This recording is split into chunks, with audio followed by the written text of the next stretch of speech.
Bienvenue au Zénith. Voici l'édition de ce vendredi. Nous sommes le 26 mai. C'est date anniversaire de la création du SDF. Ça fait donc quelques 27 bonnes années que le Social Democratic Front est sur pied au Cameroun. Et d'ailleurs, ce samedi, on annonce un NEC du côté de Bamenda, le National Executive Committee. On ira voir si ce parti cristallise toujours autant d'intérêt que par le passé.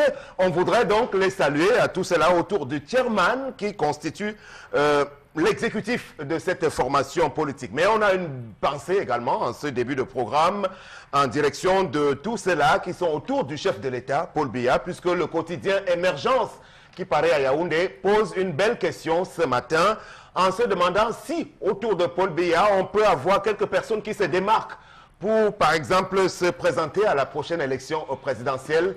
La réponse jusqu'à ce jour est non, puisque tout le monde est comme anesthésié autour du chef de l'État, qui est le chef des armées, le président du Conseil supérieur de la magistrature, mais également le président de tout au Cameroun. Il nomme aux emplois civils et militaires jusqu'au sous-préfet et recteur d'université. Merci à vous. Charles Armel Bachou, bonjour. Bonjour Sam Severango et bonjour au ministre André Mamafouda qui a annoncé à tous les directeurs des hôpitaux qui sera à Douala lundi. Il va avoir personnellement une séance de travail et il ne veut même pas la présence d'un seul média. Non, avis à vous. Il sera là. Ce sera bien. Alors, il se substitue à la délégation régionale de la communication. En cette matière, je crois que pour ce type d'interdiction, ça relèverait de la compétence de cette délégation, encore qu'on est dans un état de droit où la liberté d'expression est consacrée. On verra bien, hein. Donc peut-être qu'il a quelque chose contre vous, personnellement, monsieur Mbachou. André Mamafouda, le polytechnicien à la tête du département de la santé au Cameroun. Megui, bonjour. Bonjour Sam Sévérin, tu vas bien? Ça va, ça va. C'est vrai qu'on est à l'entrée d'un week-end. J'avais quelques bons plans, mais qui sont en train de se compliquer un tout petit peu. Voilà, donc bonjour à tous nos téléspectateurs du Zénith et d'Equinox en général. J'espère qu'ils entament cette journée de bon pied. Voilà, Mbombok Bengan, salut à vous. Bonjour Sam, moi je salue le tribunal militaire de Yaoundé qui semble avoir donné une orientation, mais bon, c'est seulement une orientation qui vient du conseil du gouvernement, celui qui représente le procureur là-bas. Bon, je retiens mon souffle, peut-être que nos leaders du consortium anglophone pourraient bénéficier d'une liberté provisoire. Voilà, c'est ce qui est attendu à la date du 7 juin prochain, date de réunion du Conseil supérieur de la magistrature, dont les leaders du consortium anglophone, Fontem Neba et Maître Félix Nkongo Arborbala, qui pourraient connaître une première libération, ce qui pourrait être une première victoire de la part de tout ce beau monde. Je rappelle que nous sommes le vendredi et dans la catégorie des petits métiers, on va recevoir tout à l'heure un jeune qui fait dans la promotion des jeunes talents. Ce sera au cours des vacances qui vont commencer à partir du 1er juillet prochain. Voici l'histoire de Tendance qui va bien vous rappeler beaucoup de choses en rapport avec ces hommes qui abandonnent leurs enfants et qui, des années plus tard, veulent revenir pour les récupérer. Bienvenue, bonjour Tendance. Bonjour Sam Severin Ango, on appelle les hommes là les hommes Yakuza ou encore les revenants. Ce matin, on parle des hommes revenants. Les hommes qui font les enfants avec les filles, ils disparaissent, après ils réapparaissent. Oh, ça cuit. Voilà ma copine qui est... Ça, on te dit, je ne sais même pas où je vais commencer. J'ai une amie à moi qui a pleuré hier devant moi, Sam. Je ne vais même pas parler de son histoire. Mais je suis obligée de parler. Pour que ces hommes-là tendent bien leur tympan. Tendez vos tympans, vous m'écoutez, parce que j'ai dit ce matin. Hein, Megui, ma copine a connu le gars. Tu crois qu'elle était grande? Elle était encore naïve. C'est toi qui étais son premier gars. Et c'est moi qui jouais même le 10. En premier test. Oui, c'est moi qui jouais le 10. Parce que quand il venait te chercher, il m'envoyait toujours, il venait, il faisait tu sortais. Ou quand il venait vers Moussa, man, tu sortais. Voilà il enceintait ma tata. C'est ma copine, mais c'est ma grande soeur d'âge. Le gars l'enceintait, faisait 3e sang. Après 6 mois, il a disparu. Oui, tu as disparu, tu reconnais. Mais sauf que l'enfant a 18 ans. Aujourd'hui, là, on appelle l'enfant la diamant. Diamant fait l'université première année, mais sauf que avant-hier, on reste le Yakuza revient. À 18 ans, il est déjà en première année, donc... première année à l'université, il faut voir comment ma tata là, c'est mes corps et un pour envoyer cet enfant à l'école. Elle porte le cabas comme ça, sans rien mettre dans ça. Parce qu'elle veut se battre pour que l'enfant parte à l'école. L'enfant Elle a mis ses genoux au sol pour élever son enfant. Je dis que, tu crois que le Yakuza a passé même. Avant-hier, où on a fait comment on voit le revenant atterrir avec leur chef de famille. Oh, tu crois qu'on allait laisser le chef de famille? On a fait ta fête. Et si j'étais là, tu allais confirmer. Le gars, il avait un plastique. Il y avait la bergère dans le plastique. Les biscuits, c'est un bébé. Le yaourt. Puisqu'il avait mis le soya dans le nylon pour venir récupérer l'enfant. Il vient dire à ma tata que ouais maman, comme tu vois là, après tant d'années, je sais que tu as eu mal. Ouais, je vais récupérer diamant. Elle a pris feu. Elle dit que, à moins qu'elle ne tombe malade, ça, on dit donne diamant à son père. Avant qu'elle donne diamant à son père, qu'elle veut mourir. Que le type l'a fait mal toute sa vie. Donc ce matin-là, je vais encore dire à tous les revenants là que il faut être responsable de vos actes. Maintenant, dans sa tête, elle veut savoir si elle envoie l'enfant là-bas même constamment passer le week-end ou si elle donne l'enfant définitivement. Très bien, on a compris, c'est une affaire très bien compliquée parce que chez nous, on sait que l'enfant appartient au géniteur. Mais Bombok Bengan, il y a une histoire vraie autour de nous de la même nature et je vais vous dire pourquoi, parce que c'est quelqu'un que vous connaissez bien. Il a été ancien directeur des stades à Douala, il a été secrétaire général adjoint de la Fédération de football, émigré aux États-Unis, ayant fait un enfant avec la fille d'un multimilliardaire de la place à l'époque, qui finalement a émigré, la fille en Belgique. Le monsieur a abandonné la femme, s'est installé aux États-Unis et la même histoire pratiquement lorsque l'enfant a déjà 17-18 ans, c'est là où il commence à téléphoner pour demander à voir, à parler à cet enfant. Et quand on donne l'information à l'enfant, il s'étonne et demandant à sa maman, donc j'ai un papa en réalité. Alors, ce type de choses, c'est fréquent autour de nous, mais qu'est-ce qu'il faut dire finalement? Non, il faut dire deux choses. Sur le plan légal, vous avez dit, c'est son papa, même sur le plan légal, c'est pas comme ça qu'on récupère son enfant. Mais la chose primordiale, c'est que chez nous, en Afrique, cet enfant appartient à sa maman et à son père. Bon, si son père ne vit plus, à ses parents. Parce que même s'il arrivait qu'il venait à épouser la fille, il devait doter cet enfant. Comment vous dites sur le plan légal, l'enfant appartient au papa? La loi intervient à quel niveau? Est-ce qu'il l'a reconnu? Justement, c'est-à-dire que peut démengager la procédure de reconnaissance de l'enfant. Et on va lui donner l'enfant. C'est comme ça que ça se passe chez nous. Maintenant, là-bas, il n'y a même pas tellement de conditions. Il faut seulement qu'il y ait deux témoins qui attestent que c'est son enfant. Nous, on évacue ça, hein, parce que nous, ce plan-là, ça vient plutôt disloquer comment je vais dire ça, la communauté, ça vient disloquer, ça remonte à l'irresponsabilité du parent. Parce que si on procède ainsi, on ne va jamais condamner les parents irresponsables, notamment. Alors, si la prise de conscience, même si elle intervient de façon tardive, intervient tout de même de la part du géniteur, est-ce qu'on peut l'accepter dans notre société? Oui, on peut l'accepter, mais à des conditions. C'est-à-dire qu'il va doter cet enfant. C'est-à-dire, on ne dit pas qu'il faudra payer tout ce que la maman a fait de l'enfant jusqu'à... Mais c'est un acte symbolique qui doit venir de manière, je dirais, humble, modeste. Je dire que non, telle chose après, on saura que tu as été bandit, tu l'as abandonné, mais on finira par accepter pour le bien de l'enfant, pour que l'enfant grandisse quand même à côté de son... Charles Hamel, est-ce qu'il n'y a pas quand même de la part de cette société-là une certaine forme d'injustice? Une maman s'est employée quand même à élever son fils jusqu'à l'âge de 10, jusqu'à l'université. Elle a fait l'essentiel. Vous surgissez de nulle part comme ça? Sam Sévérin, vous savez, à chaque époque, son histoire ou ses histoires. Pour dire, elle était en troisième. Certainement, elle pouvait être en seconde ou en première, ou peut-être lui-même aussi en troisième, Sam Sévérin. Et on sait qu'à une certaine époque, si cet enfant a 18 ans, et jusqu'à une certaine époque, il n'était pas admis pour une jeune fille d'être à la maison et de concevoir. Ça, c'est le premier point. Le deuxième point, il y a certains parents qu'on disait à l'époque chiens méchants, qui cherchaient avec les fusils, à coups de crosse et fusils, l'individu qui avait enceinté sa fille au point de l'abattre. On en a vu des parents qui poursuivaient les gars avec les matières dans les quartiers parce que c'est lui qui avait enceinté. Est-ce qu'il ne s'est pas retrouvé dans ce type de figure? Point d'interrogation. Quelles sont les pressions que l'individu a eues, que le père a eues? Il y a des pressions physiques et des pressions métaphysiques. Les pressions métaphysiques, c'est celles qui sont faites par la maman, la grand-mère de l'enfant, si vous voulez, du genre qu'elle est toujours en train de faire pression sur l'homme, faire pression.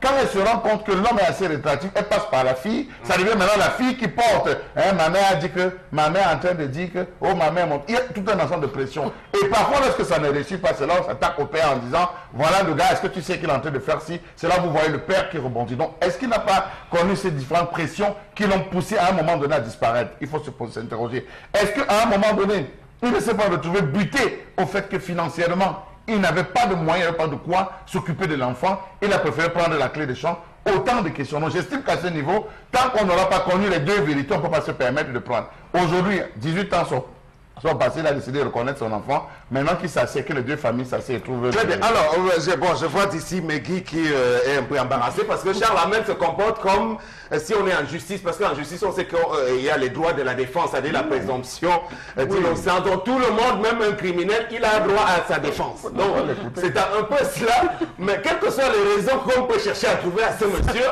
je ne pense pas que... Je n'ai pas dit qu'il n'a pas abandonné. Je n'ai pas dit. Mais laissez l'émotion de côté. Laissez l'émotion de côté, analysons froidement. On a compris. On a compris. Ok, Megui. Alors moi, d'entrée de jeu, je le dis, il n'y a rien qui justifie l'irresponsabilité d'un homme à ce niveau-là, en dehors du fait qu'il soit ignorant de sa paternité ou qu'il ne soit plus de ce monde. Donc vous comprenez que la femme est pris feu comme tendance là. Oui, moi je suis, alors je dis, il n'y a rien qui excuse. Les hommes aujourd'hui sont irresponsables sur ce plan parce qu'ils se disent que, oui, Charles Hamel a évoqué des raisons pécuniaires, oui, il n'avait pas d'argent, mais est-ce que la fille à qui il abandonne ce bébé, est-ce qu'elle a de l'argent? Elle n'a pas d'argent. Donc, quand tu prends sur toi d'aller avec une fille, qui plus est sans te protéger, tu sais qu'au bout, il peut y avoir ce genre de conséquences. Quand ça arrive, il faut assumer. Les réactions des parents, un parent qui apprend que sa fille qui est au collège ou même qui n'est pas mariée a conçu d'un garçon, c'est clair que la première réaction, ce sera d'abord la colère. Pourquoi tu as fait ci? Il fallait penser à ton avenir, il fallait. Même si le garçon a été repoussé au début, pour son enfant, il doit persévérer. Il doit montrer que non, même si je n'ai pas de moyens. On a des couples mariés ici qui n'ont pas de moyens, qui ont 3 enfants, mais qui se battent pour envoyer leurs enfants à l'école. Ils se battent comme ils peuvent. Donc même si tu n'as pas de moyens, on va voir en toi la volonté, l'amour que tu as pour ton enfant. Je crois que ce sera peut-être des parents tellement méchants, mais je ne vois pas le père ou la mère d'une fille qui, après avoir vu les efforts, et même les efforts de ce garçon-là vont le repousser. Et même si l'homme sait que c'est son enfant, il y a la loi qui est là. Mais Guy, je connais l'histoire. Si la fille lui a dit que c'est ton enfant, il sait très bien qu'il peut saisir les autorités pour rentrer dans ses droits. Alors, surtout que les conséquences, Charles Hamel, peuvent être dangereuses parce qu'on a vu des histoires récemment d'une fille qui... est proche du suicide, qui abandonne les enfants parce que le géniteur ne s'est pas pointé. Sam Sévérin, je connais une histoire d'une fille qui a dit à son gars, parce qu'ils ont eu des problèmes, elle voulait que le gars lui donne 50 000 francs ou 100 000 francs comme étant la pension de l'enfant, en fait, la pension alimentaire de l'enfant. Le gars dit qu'il n'avait pas d'argent. Un bon matin, il arrive, la fille lui dit, mes parents ont dit qu'on ne veut plus te voir ici. Il a reconnu l'enfant. J'en viens, il a reconnu l'enfant. Mes parents ont dit qu'on ne veut plus te voir descendre ici. Que tu ne mettes les pieds ici, c'est une amie à moi. La fille, il n'y a pas derrière, dit à ses parents que le gars a dit qu'il ne veut plus venir, qu'il s'en fout. La fille a joué le jeu 2 ans, jusqu'à ce qu'à l'âge de 2 ans, la maman tombe sur le garçon. Elle lui dit, mais comment tu as abandonné ton enfant? Le gars lui dit à la maman que ta fille m'a dit que vous avez dit que je ne mets plus les pieds à la maison. Il faut déjà savoir ça. Mais Charles Hamel, il y a l'autorité parentale. S'il a reconnu son enfant, la grand-mère de cet enfant n'a pas des droits plus que lui sur son enfant. C'est son enfant. Oui, une grand-mère ne peut pas interdire au père d'un enfant de rentrer en contact. Il a reconnu son enfant, c'est son enfant. S'il n'a pas d'argent, est-ce que le fait qu'il n'ait pas d'argent empêche qu'il exerce sa paternité, ne serait-ce que sur le plan psychologique, affectif? Et les conséquences au niveau de ces enfants, la tendance, permettez que je revienne sur l'exemple que j'ai donné tout à l'heure, et peut-être pas, pourquoi pas, sur mon propre exemple. Je suis obligé de le dire, parce qu'ayant grandi sur le modèle de ce qu'on appelle enfant naturel, c'est-à-dire que mon géniteur, bon, je ne sais pas à quoi il ressemble, est déjà en classe de 6e, 5e, lorsque je crois il a tenté de se pointer, moi je n'avais plus envie de le connaître, j'avais plus envie de le voir jusqu'aujourd'hui. C'est ça le problème, quand vous abandonnez un enfant, il n'oublie rien du tout. Vous savez, et comme c'est le cas pour moi, ma maman, elle a mis les genoux au sol, elle allait au marché tout le temps pour vendre n'importe quoi, pour que je puisse aller à l'école. Donc à ce moment-là, ne venez pas me parler d'un type que vous allez me dire qu'il était mon papa. C'est ça le problème. C'est quel balance quand vous abandonnez les enfants. Les enfants comme ça réussissent toujours. Vous êtes fiers quand vous êtes assis dans les bars. Oh, voilà ma fille qui parle. Je vais te dire ça. La femme là, c'est même bien comportée. Si tu me fais ça, je vais considérer que tu es mort. Et quand mon enfant va grandir, même si tu n'as pas d'argent, assiste-moi moralement. Même le fait de te voir, quand l'enfant est petit, parfois l'enfant convulse. Il faut que papa soit là pour porter l'enfant, même pour donner la levure à l'enfant. Bon, on va sortir de ce sujet. Je vais dire que mon enfant est mort. Disons qu'il faut pardonner seulement. S'il te plaît. Non, c'est très important parce qu'il y a justement ces pères irresponsables qui refont surface et qui brisent des foyers. Parce que quand tu as abandonné une fille avec un enfant, même la grossesse, elle arrive à se refaire une vie, elle se marie, elle a un monsieur qui accepte de prendre cet enfant que tu as abandonné comme son propre enfant, il reconnaît cet enfant, il élève cet enfant, il le considère comme son propre enfant. Alors, tu as un bon monsieur qui débarque 18 ans, 20 ans après, qui vient réclamer, oui, c'est mon enfant, ou même quand l'enfant est plus petit, parce que là, c'est encore plus dangereux. Je veux mon enfant, je vais rester en justice pour... Mais il faudrait que la loi... C'est un vrai phénomène de société. Il faudrait que la loi soit un peu plus dure envers ces papas irresponsables, parce qu'après, c'est la fille qui souffre dans son foyer qui se voit déstabilisé, parce que son mari qui dit, ben voilà, moi j'ai élevé un enfant, maintenant que son père revient, il veut me prendre... il pensait qu'il allait prendre l'enfant de tuer à l'air. Non, le monsieur qui revient doit le monsieur qui revient lui-même ne doit pas accepter un enfant sur son toit dont il n'a pas rencontré les parents encore. Non, il y a des papas qui disparaissent. La maman n'a même plus, elle ne sait même pas dans quel coin de la planète il elle ne connaît aucun membre de sa famille. Disons qu'on est d'accord, l'irresponsabilité des géniteurs, des papas, des gens qui mettent les filles et les femmes d'autrui enceintes est à condamner. Sauf qu'on sortira en disant il faut un peu d'apaisement. À ces moments-là, quand vous avez la chance qu'il peut revenir, s'il est de bonne foi, cherchez à savoir si vous pouvez lui pardonner. Parce que le pardon est quelque chose de libérateur. Parce que si vous restez dans ce que Tendance nous préconise ce matin, dans la colère et la rancœur, en même temps, ce n'est pas bien aussi. Donc, quand il me laissait aussi, c'était pour que je meure. J'ai dit qu'à moins que je tombe malade, on me dit prononce son nom pour guérir. C'est où je vais prononcer son nom. Mais très bien. Très bien, Tendance. Les messages sur ce sujet, ce sera en deuxième partie, puisqu'on a pris le temps sur la colère. Tout à l'heure, on va y revenir. On passe donc à la colère de Charles Hamel ce matin, qui porte sur l'exploitation du sous-sol camerounais.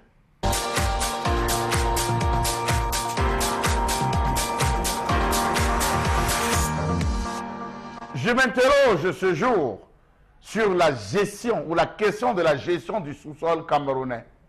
Depuis, on a abordé la question des industries extractives qui sévissent dans la zone de l'Est et du Nord Cameroun. On nous a parlé, on a mis sur pied le comité ITI ou la commission ITI pour superviser. Aujourd'hui, qui gère quoi, qui fait quoi dans ces différentes zones minières? Une question. Qui fait quoi avec qui? Point d'interrogation. Que se passe-t-il avec nos réserves minières? Quelle est la part des populations dans ce vaste gombo de sangsues? Comment s'opère la gestion et l'exploitation de nos mines? Comment est-ce que les licences d'exploitation sont-elles délivrées? Comment comprendre l'absence totale des centres de santé dans les zones minières? Parce qu'il n'y en a même pas. Comment interpréter la présence massive des enfants mineurs en âge scolaire dans les mines, dans les zones minières au Cameroun? Comment interpréter la présence ou alors le fait que les accidents mortels des ouvriers soient camouflés dans ces mines? On n'en a jamais parlé. Pourtant, ils meurent de ce côté. Comment interpréter la présence plus que massive des hommes d'affaires chinois qui brillent par le développement anarchique des mines artisanales?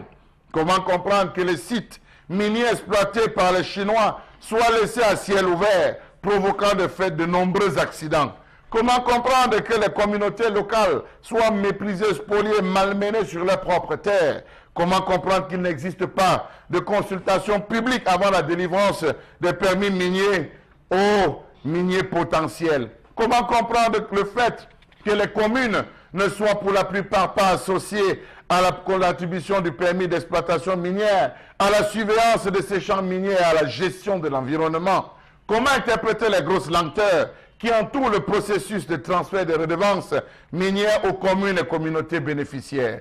Comment comprendre qu'il existe un véritable paradoxe entre le potentiel minier camerounais et le niveau de pauvreté des Camerounais? Autant de questions que je me pose et que ces populations se posent et même que les observateurs se posent. Il faut le dire, j'ai la fièvre ce matin. Le sous-sol camerounais est riche en fer, bauxite, cobalt, diamant, alumine, nickel, or, chrome, manganèse, cuivre, étain, rutile, calcaire, uranium, marbre, sable, argile, granulat et j'en passe. Mais est-ce que les Camerounais en profitent? Point d'interrogation. Le plus grand gisement de diamants, c'est de ce côté dans le site de Mobilon, dans le département de Lambumba et Koko. Ngoko avait près de 766 millions de carats. Le diamant dans la localité de Beke du côté de Batouri et Biki dans l'arrondissement de Yokadouma. L'or dont les grands bassins sont les localités de Betareoya, Bidiba, Kolomine, Kika, Beke, Kete, Batouri. Le cobalt, le nickel, le manganèse, Akamuna de ce côté de Lomier. Le fer de Balam, ah oui, il faut s'interroger. Le rutile d'Akoloninga, le calcaire de Mintom, l'uranium de Apoli et le Lodorf. Comment donc comprendre que nous avons tout ça et on souffre? Comment comprendre que le sous-sol camerounais spolié, pillé, truandé par des compagnies minières de seconde main qui exploitent sans toutefois référer à nous autres Camerounais? Qu'est-ce qui explique le fait que le gouvernement camerounais ait attribué des permis de prospection, d'exploitation et d'exploration de gisements miniers et non pas des moindres à 5 compagnies minières, notamment la Geovic Mining Corporation américo-canadienne, African Aura Resources Limited britannique, Hydromine Incorporation américaine, Sudance Resources Ltd australienne et Mega Uranium Limited canadienne. Inconnues, des sociétés inconnues et ignorées des marchés financiers internationaux et même des analystes. Comment et pourquoi de si petites compagnies connues dans le secteur minier ont pu s'emparer de quasiment 90% du sous-sol minier camerounais, si ce n'est avec la complicité des acteurs? Comment donc comprendre qu'une seule société d'exploitation minière puisse détenir 60% de la filiale camerounaise et gérer elle seule les droits exclusifs d'une concession qui lui a été attribuée et qui s'étend sur près de 1250 km². Mon Dieu! Comment comprendre qu'aucun Camerounais ne soit présent dans la presque gouvernance de ces sociétés qui ont obtenu de grosses concessions minières totalisant une superficie de 7450 km², dont le gisement d'or qui s'étend sur près de 1995 km², le gisement de diamants exploité depuis 2006 à Kambélé, le gisement de fer en Koute et le gisement d'uranium à Tcholiré. Qui gère donc quoi, avec qui, quand, comment et où? Point d'interrogation. Alors, pratiquement dans cette chronique, vous avez tout ramassé, et donc on n'a plus qu'à poser juste de très petits commentaires. Et la question est très bien formulée, comment comprendre qu'on soit un pays qui souffre étant aussi riche en potentialité? Les ressources naturelles dont le Cameroun est doté devraient normalement nous situer, Mbombok Mbengan, à un niveau de développement très acceptable aujourd'hui. À qui la faute? La faute est au gouvernement, Sam. Je vous rappelle que le Niger, la Centrafrique et le Bangladesh sont les pays les plus pauvres du monde. Et il y en a là 2 pays africains, le Niger et la RCA notamment. Et ces pays-là sont des scandales géologiques, c'est-à-dire que leurs sous-sols sont bien nantis. Or, c'est ça le drame avec nos pays, effectivement. Pour le cas précis du sous-sol camerounais, c'est un domaine réservé au chef de l'État. Il en a été du pétrole à partir des années 73, qu'il en est aujourd'hui du reste du sous-sol camerounais. Je vous rappelle, il parlait tout à l'heure du diamant. Lorsque le chef de l'État confie ce diamant aux Coréens, il a dit, en 2015, je pense, un contrat de 25 ans, renouvelé tous les 10 ans jusqu'à épuisement. Ouais. Voilà ce qui est ça. Ouais. Effectivement. La Corée. Et on confie le nickel et le cobalt de Lomier aux Américains de Geovic SA pour une durée de 99 ans. Voilà au moins ce qui est connu officiellement. Et à côté de là, le chef de l'État avait quand même mis un certain nombre de structures, le CAPAM notamment, pour encadrer ce qu'on disait l'exploitation artisanale, pour nous amener plus tard à l'exploitation industrielle. Il faut comprendre que l'exploitation industrielle va au-delà de 30 mètres du sous-sol. Maintenant, ni le CAPAM qui a fait ses études et les a mis sur la table, ni cette exploitation industrielle qui devrait, comme il dit, booster l'économie du Cameroun, on ne sait pas où en sont les résultats aujourd'hui. Voilà le triste sort. Alors, quand on parle donc de scandale, c'est un doux euphémisme en réalité, mais on peut trouver des mots bien plus durs pour qualifier cela, parlant de diamants et de l'exclusivité, comme le dit Mbobok, et je le crois, puisqu'il est plutôt bien renseigné là-dessus, sur la propriété qui est exclusive aux plus hauts dirigeants de notre nation. Est-ce que ça relève de quoi finalement? Mais hier Sam, on a parlé ici de l'exploitation du bois. Oui. Voilà, on a décrié la gestion qui entourait ce secteur-là. C'est la même gestion curieuse et calamiteuse et scandaleuse qui entoure aussi le sous-sol, l'exploitation du sous-sol camerounais. On voit aujourd'hui un pays comme le Sénégal. On a plein de Sénégalais ici dans notre ville, dans notre pays, qui brillent par leur commerce, le commerce dans lequel on les retrouve plus nombreux, la vente des bijoux en or. Parce que, alors, ces ressources-là, je ne sais pas, c'est ce qui identifie le Sénégalais. On sait que tous les Sénégalais qui sont ici, c'est des vendeurs d'or. Nous, au Cameroun, on a une pléthore de ressources. Charles Hamel les a cités. On a le fer, on a le diamant, on a l'or, on a la bauxite, on a l'uranium, on a le bois, mais on n'en profite pas. On n'en profite pas. C'est des compagnies déjà étrangères qui viennent exploiter tout cela. Et alors pourquoi est-ce que déjà à ce niveau, Megui, on peut parler d'un problème de main-d'œuvre ou bien d'expertise avant de poursuivre? Oui. Mais la main-d'œuvre, déjà, on peut pas parler de main-d'œuvre. C'est-à-dire que ce sont les étrangers qui sont mieux outillés pour faire cette exploitation. Mais alors que l'État s'arrange à former les Camerounais pour qu'ils puissent, eux, travailler dans ces secteurs-là. Pour qu'ils puissent, on ne va pas rester tout le temps à compter sur des étrangers. Ils ne sont pas des sorciers. Ce qu'ils font, nous, on peut le faire. Que l'État s'arrange à former les Camerounais, à employer, on parle de chômage. On parle de chômage alors qu'il y a tous ces secteurs-là. On a le site de Mbalam. On va vous dire qu'il y a tel nombre de personnes employées là-bas. Il y a tellement de choses, mais que ça reste l'exclusivité du chef de l'État, ce n'est pas normal. Il faudrait que l'exploitation de ces ressources-là soit connue, soit contrôlée. Même par ces opposants qui après, bientôt, ils vont tous justement, sortir. À ce niveau-là, j'estime même que Ils vont tous nos sortir. opposants ne bossent pas beaucoup. Ils ne dénoncent pas assez. Ils ne dénoncent pas. Oui. On a tous leur discours, on sait tous, c'est toujours alternance, mais les problèmes de fond, on ne les entend pas en parler. Voilà. Tendance, c'est tout le pays qui est bradé, pratiquement, on va dire, vendu aux enchères aux étrangers, avec toutes nos richesses. Je suis même dépassé, les mots me manquent ce matin. Mais Guy a dit qu'on doit former les Camerounais. Combien de Camerounais veulent travailler? Les Camerounais aiment maintenant, quand on les aime, ils veulent boire. Si tu aimes un Camerounais, tu lui donnes une bière. Il te dit, donne l'autre deuxième bière, il boit. Donc, où nous sommes là, combien de Camerounais, il y a les Camerounais ici, donc combien de fois tu vois, les gars partent déposer les dossiers dans les sociétés, quand on les appelle, on donne le montant, ils disent que qui? Moi, travailler pour 30 000 francs. Qui, maman? Moi, travailler donc, papa, exploiter comme vous pouvez. Il y a l'eau ici au Cameroun, Charles Hamel. L'eau. L'or. Oui, il y a l'eau à Bétaillon, il y a l'eau dans tout l'Est est couvert. Donc les Sénégalais partent qu'à l'Est pour chercher l'or. Bon, là, il y a des réseaux. Parce que je ne connais personne, mais c'est pas moi qui a l'or au Cameroun. Avant que l'or coûte cher comme ça. Il y a l'or, tendance. Eh, pardon. Ça me reprend ta parole. Et surtout, tendance, il faudrait que, comme le disait Megui, si toutes ces richesses, comme pour le cas du Sénégal, que je connais un peu aussi, vous avez bien eu raison de le citer, que ces richesses, que leur exportation profite au pays, parce que là-bas, même si à l'époque de Wade, on avait vu qu'il avait désigné même son propre fils, aussi Karim, ministre du ciel et de la terre, c'est-à-dire qu'il avait plein de choses à gérer, mais au moins il y avait des développements. Vous arrivez, il avait parlé de quelque chose qui s'appelait la génération du concret.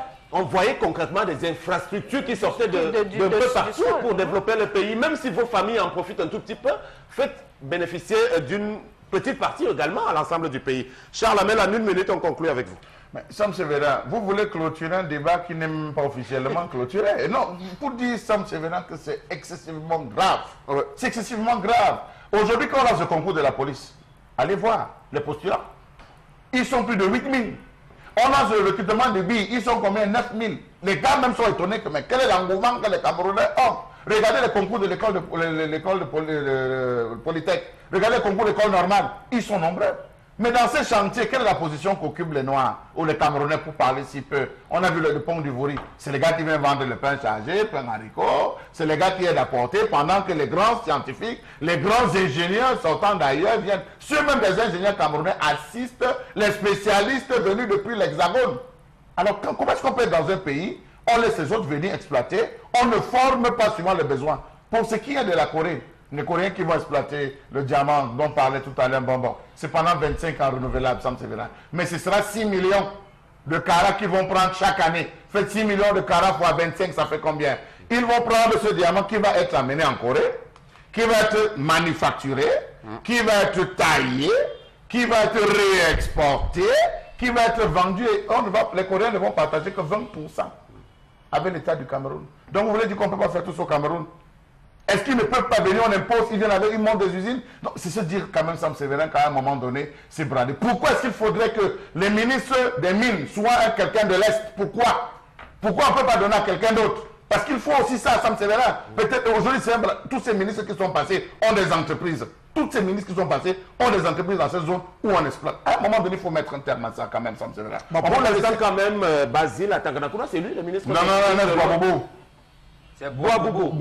Ah, donc c'est pas mine ou énergie, c'est mine. Non, c'est... Mine et industrie, hein, je pense. Voilà, c'est ça. De toutes les manières, on va refaire ce débat tout à l'heure en deuxième partie avec vous, chers téléspectateurs, à travers vos messages qui nous parviennent abondamment, parce que c'est une question bien scabreuse et sérieuse aujourd'hui.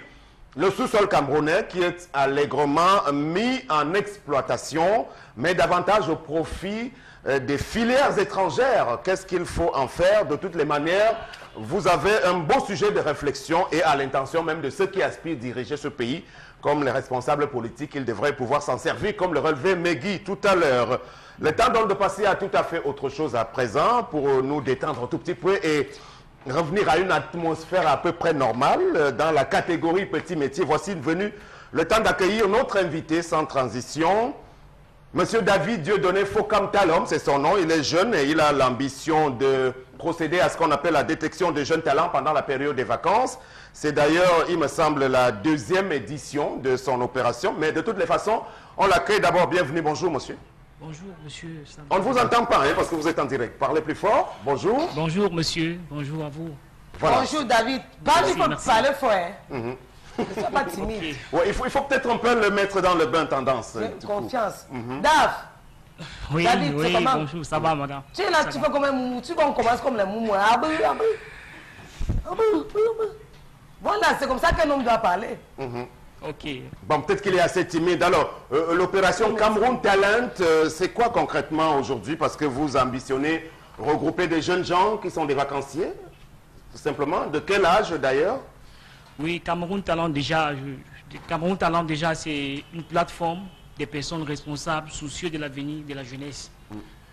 Bon, Cameroun Talent c'est une compétition, c'est un événement qui cible à détecter les talents et les offrir une plateforme. Tous ceux qui ont quelque chose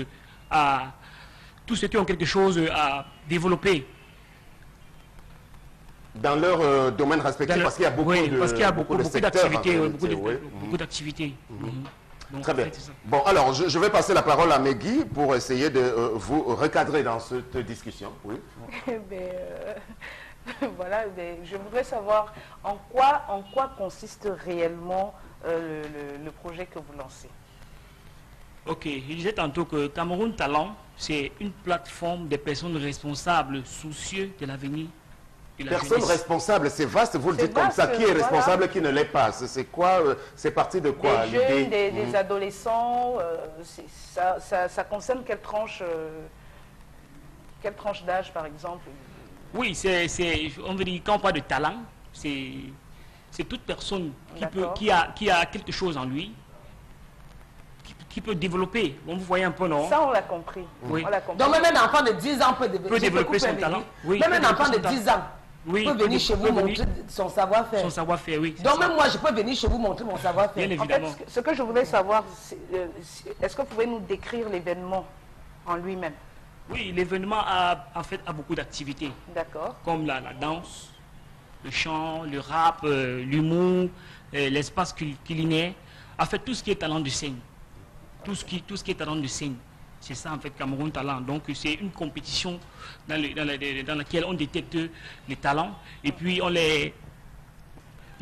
donne aux talents la possibilité de réaliser le rêve. Parce qu'on s'est rendu compte que beaucoup de jeunes sont ambitieux. Beaucoup de jeunes veulent faire sortir ce qui est de précieux en eux, mais n'ont pas cette opportunité. Et maintenant, nous les donnons cette opportunité de pouvoir réaliser leurs rêves.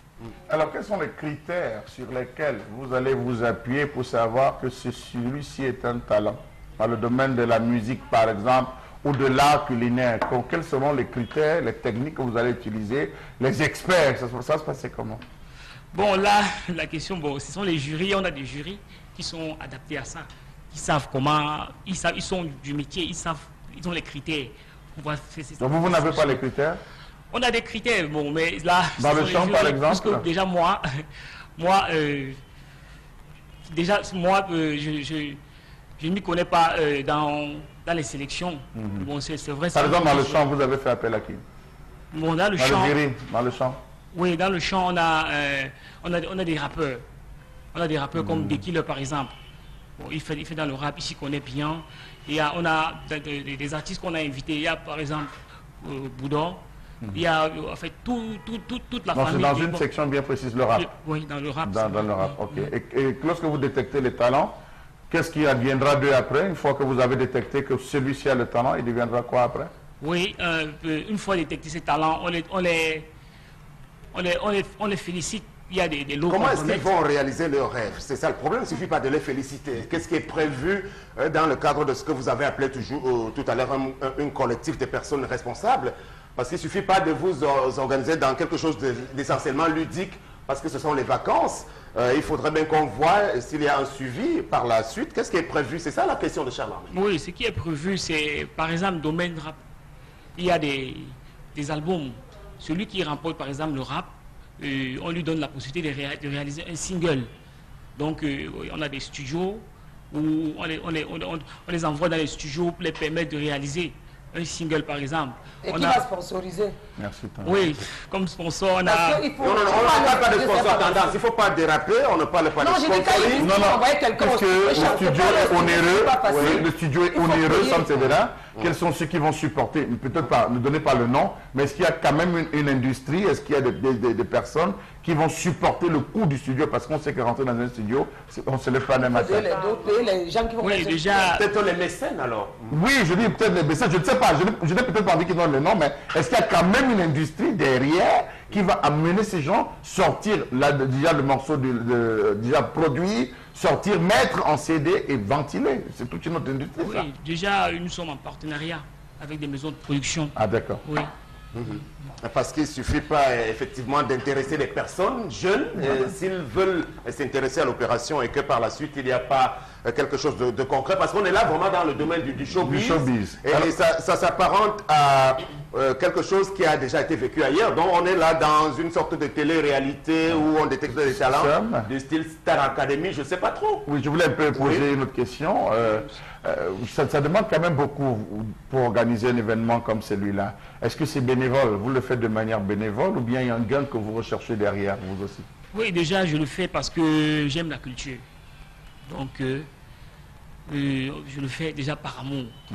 Est-ce qu'il y a un gain derrière? Vous allez gagner quoi? Est-ce que vous cherchez à gagner, en plus de mettre des talents devant, est-ce que vous cherchez à gagner ou bien c'est de manière bénévole? Non, mais je pense que dans la vie, il faut d'abord travailler. Il faut mettre l'intérêt de côté et puis tout vient seul, on ne force pas. Oui, Sam, oui, Bamba. Oui. Non, je comprends l'idée de notre ami. C'est-à-dire qu'en réalité, il y a là deux choses essentielles. Il faut se rappeler que lorsqu'il y avait au Cameroun ce qu'on appelait Centre culturel camerounais, il y avait un groupe qu'on appelait de danse, c'est là où sortaient les Ali Baba, et l'autre groupe qui encadrait les Oncle Ochama, qui était pour la sketch, l'animation des sketchs et tout. Donc, c'était un moment on appelle ensemble national, c'est la promotion de la culture. Donc, deuxième chose, c'est que notre ami, me semble-t-il, veut se constituer avec ses amis comme le coaching. Il en fait pour, vous allez pu réaliser que dans les milieux économiques, il y a ce qu'on appelle, ce qui encadre les start-up et tout. Donc, il y a cette promotion-là dont les gars encadrent. Eux, ils aiment la culture, ils ont une idée. Aider la culture et encadrer ceux qui n'arrivent pas à émerger et chercher cette plateforme-là pour que peut-être ensemble ils émergent. Voilà, moi je loue l'initiative parce que c'est la même chose qui s'est fait, mais de manière peut-être embryonnaire dans le milieu économique. Tout à fait. Je comprends l'idée et moi je les félicite et je souhaite qu'ils aient vraiment des entreprises qui puissent les encadrer dans ce Mais est-ce qu'aujourd'hui on peut vraiment trouver sa voie dans ces domaines-là, parce que c'est bien. Oui, avec les expériences passées, Sam, avec les expériences des autres. Je vous parlerai de Marcus, je vous parlerai de tous ces jeunes-là. Seulement sur le plan de sketch qui émergent. Bon, vous avez bien fait de recul. Longuet a commencé comment? C'est comme ça, c'est-à-dire qu'il y avait des concours d'une entreprise brassicole et tout. Maintenant, on peut élargir si ces entreprises brassicoles-là continuent et encadrent ceci, puisque vous savez que certains également sont dans le football. C'est ça la détection des jeunes talents à tous les niveaux. Donc, il y en a, Marcus et beaucoup d'autres ont commencé comme ça. C'est la raison pour laquelle on parlait, de l'accompagnement. Et ils ont bien précisé, il a bien fait de préciser que pour ceux de voix, ceux qui vont s'assurer, qui vont véritablement se démarquer par le chant, seront accompagnés dans un studio pour une production à ce niveau. Nous sommes d'accord. J'ai envie de continuer au niveau de l'art culinaire parce que je prépare très bien, moi je prépare très bien. Et je suis sûr de remporter. Vous allez faire comment pour ceux qui... Il a dit, je ne réponds pas à sa place, mais j'ai cru comprendre qu'ils ont une plateforme. C'est-à-dire qu'il y a beaucoup de domaines, de catégories. De formations hôtelières aujourd'hui. On forme dans l'hôtellerie. C'est-à-dire qu'il y a des gens qui sont... Maintenant, vous pouvez faire votre fête, même au palais d'unité, on vous apporte le domba, le chèvre et tout. Donc, je suis d'accord. Je vais postuler en tant que jeune dans le secteur culinaire. Si j'ai le merveilleux mets, qu'est-ce que je fais? Alors, la suite, c'est quoi? Je reçois juste un diplôme. On organise ce gala-là. Votre mets est sélectionné. Et maintenant, dans ces différents services traiteurs qui existent et tout, on suppose que bon, vous pourrez trouver votre domaine. Moi, je les encourage précisément la débauche, le chômage et on a oublié un peu les artistes. Tout le monde s'est engouffré, par exemple, dans le football. Tout le monde veut être footballeur et tout. Et là, on connaît le débat qu'il y a avec les centres de formation. Donc, ceux-ci aussi veulent, sur le plan de la culture, musique, l'art culinaire, théâtre. Et surtout, on a des exemples de jeunes artistes qui réussissent beaucoup ces derniers temps, parce qu'on peut les citer, les Mister Léo et tous les autres. Vous avez parlé de ceux qui ont commencé comme Longuet dans des scènes comme celle-ci. Il y a même Dynastie le Tigre, Salatiel, ils sont passés par ces concours-là avant de devenir ceux qu'ils sont aujourd'hui. Donc il me semble que... Bon, d'ailleurs, je vois ici sur le projet de présentation, parmi les artistes invités quand même, il y a quelques noms. Vous avez cité le cas de Boudor, il y a Metoutsela, oui, je crois que je connais bien celui-là. Ils sont nombreux qui viendront en guise d'exemple. Mais il n'y a pas que la chanson en réalité. Voilà pourquoi j'ai parlé de l'art culinaire, puisqu'ils ont parlé de l'art culinaire. Je ne sais pas s'il y a le plastique, il y a l'art plastique à l'intérieur. Vous avez je dis l'art plastique, Bonbon. Est-ce qu'il y a l'art plastique? Parce que quand on veut valoriser la culture, je sais que de plus en plus à Douala, dans les carrefours, on voit des jeunes qui procèdent à la peinture, à la sculpture, qui ouvrent. Est-ce que ce n'est ouvert qu'à un certain type de talent? Parce que vous répondez, monsieur David Dieudonné Fokam, talent. Oui, monsieur. En fait, j'ai dit Cameroun Talent, c'est tout ce qui est talent de scène. Donc, ça veut dire toutes les catégories. Vous pouvez nous citer les catégories que vous avez arrêtées? Oui, les catégories, on a la musique, on a la danse, on a l'art culinaire, Parlez plus fort. On a le sport. On a le sport. Oui. Sam, tu as parlé tout à l'heure des gens qui ont commencé étant petits. Après, ils ont grandi. Et tu as donné le nom des artistes. Un peu comme les gens qui ont commencé à taper le bidon comme Prince Aimé. À l'époque, Prince Aimé chantait en tapant le bidon à l'entrée. Tu l'as connu à l'épaule à Nomegui. Bien sûr. Il chantait, il tapait le bidon. C'est comme ça que ça commence. Donc, dans la vie, il ne faut pas perdre espoir, il ne faut pas désespérer. Quand vous voulez faire quelque chose, faites avec le cœur. Moi, j'ai commencé à faire la comédie de la rue. Je marchais bar par bar. À l'époque, on lançait les 10 francs. 5 francs qu'on ne voit même plus. Tu comprends, mon frère? Donc, je t'encourage dans le projet. Je vais venir te donner un coup de main, comme l'artiste invité. Juste pour un projet que moi j'estime important, surtout pour les jeunes, est-ce que vous avez un apport de... Vous avez approché le ministère de la Culture, la délégation régionale. La délégation régionale peut-être du ministère de la Culture et... Oui, je pense que ça, c'est un cours parce que bon, ces derniers temps, on était un peu trop surchargé avec les partenaires. Donc il y a déjà une lettre qui a été rédigée. Donc je pense que dans les prochains jours, le message sera... Mais il y a quand même quelque chose qui m'intrigue, c'est que pour des projets comme ceux-ci qui intéressent véritablement la culture et l'art, qu'on soit d'abord à la recherche des sponsors, des sociétés qui peuvent sponsoriser, avant de penser au ministère des Arts et de la Culture. Pourquoi ça se fait? Est-ce que, parce que déjà en vous-même, vous savez que peut-être que vous n'aurez pas de suite favorable de ce ministère? Non, madame, c'est pas ça. C'est pas ça. Est-ce que vous espérez quelque chose quand même de l'État dans votre activité aujourd'hui? Oui, je pense que c'est un grand projet. Et c'est un projet pour soutenir la jeunesse. Et moi, Sam, je pense qu'ils ont bien changé. Ils ont leur idée. Ils commencent d'abord par l'apport personnel à l'idée. Et maintenant, si les pouvoirs publics peuvent appuyer, ça serait une série sur le gâteau. Mais ils n'ont pas conçu ça en disant il y a l'État, il y a le gouvernement qui pourrait. Encore que moi, je pense qu'ils ont raison parce que le centre culturel camerounais n'existe pas. Justement, c'est pour ça que je relève cette... En réalité, leur idée, ils portent d'abord leur idée avec ceux qui pourraient les soutenir. On a réhabilité le centre culturel, on a réhabilité notamment celui de Douala. Non, je veux dire que on a réhabilité, peut-être il n'est pas encore fonctionnel, mais ça a été réhabilité. Maintenant, là, je veux savoir, ça va se passer où? Et comment est-ce que le jeune qui estime avoir un talent va vous retrouver? Oui, en cette année... Cameroun Talent aura lieu au collège Dauphine 3 du Dourbon.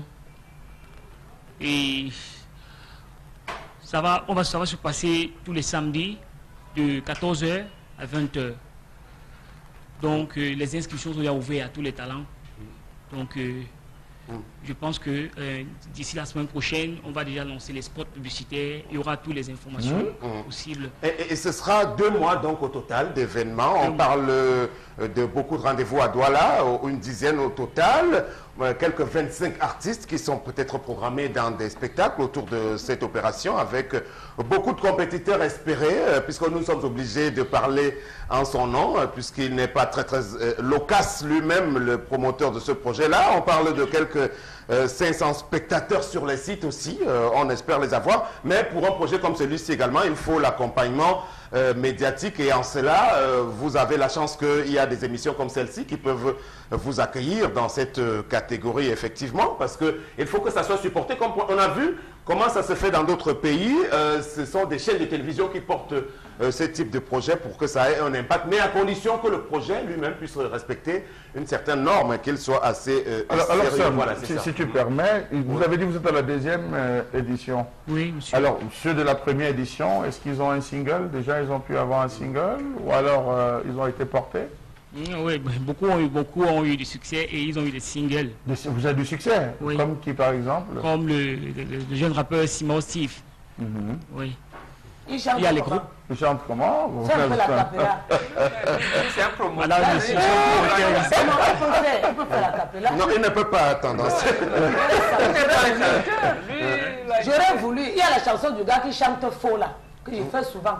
Ma femme Bassa, elle me parle mon gars Chobi, c'est un acapella. Mais parlant de talent aujourd'hui, est-ce qu'on peut penser qu'il en existe vraiment au Cameroun et qui ont besoin d'être détectés quand il y a ce type d'opération? Maintenant, la question, je vous la pose au niveau du panel parce que les talents, c'est vrai, Sergio Polo a coutume de dire, pour devenir un bon artiste et musicien, il faut d'abord être talentueux. Alors, le talent se détecte comment? Alors, moi je pense, Sam Sévérin, que tout ce qui est agréable plaît au sens. C'est d'abord le premier point. Tout ce qui est agréable plaît au sens. Ça peut être au niveau d'un tableau de peinture, ça peut être la couleur utilisée, ça peut être les reflets, les contours, les formes, les alliages de métaux. C'est intéressant, on s'arrête à ce niveau.